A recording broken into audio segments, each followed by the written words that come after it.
Nah, aku ngerti Pak, makanya aku di sini ngomong nanya, yang nggak boleh siapa Pak? Ini benderanya Pak, tolong turun. Enggak, yang nggak boleh siapa? Bendera turun. Ya ini kan benderanya, aku tahu. Aku mau nanya nih, semua yang hadir di sini ada yang keberatan nggak aku bawa bendera One Piece? Ada yang keberatan maju depan sini? Bendera Wibu. Cuma bendera anime, Pak. Udah, Pak.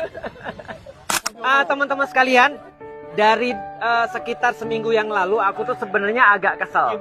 Kenapa aku kesel? Karena bendera kayak gini aja dipermasalahin. Kayak nggak ada masalah di Indonesia. Paham nggak sih maksudnya? Sekarang aku mau nanya gini ya. Aku ngikutin One Piece dari kuliah.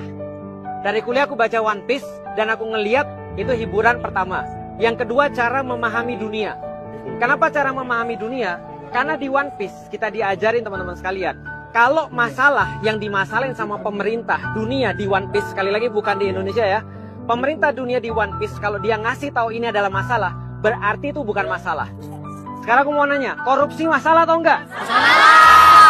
Yang bikin korupsi orang nonton One Piece atau enggak? Enggak. Coba cari orang-orang kementerian yang paling korup, partai-partai yang paling korup, ngibarin bendera One Piece atau enggak?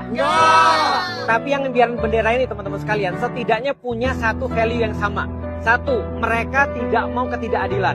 Mereka nggak mau semena-mena. Kayak tadi contohnya misalnya, kita disuruh ini dan disuruh itu. Kita nggak dikasih tahu alasannya apa. Masalahnya apa sebenarnya? Sedangkan orang-orang kalau dia sudah punya jabatan, dia bisa semena-mena. Nyuruh orang, ngambil duit orang, bikin aturan, ngerugiin orang. Makanya bendera ini diangkat. Paham atau enggak? Terus ketika aku lihat di TV, ada yang bilang begini. Ada yang bilang, kalau ngangkat bendera One Piece, berarti ngelawan pemerintah. Karena Luffy di cerita One Piece ngelawan pemerintah. Lalu aku mau ngomong, kalau andaikan kalian gak berbuat salah, kenapa takut? Kenapa takut dengan bendera One Piece?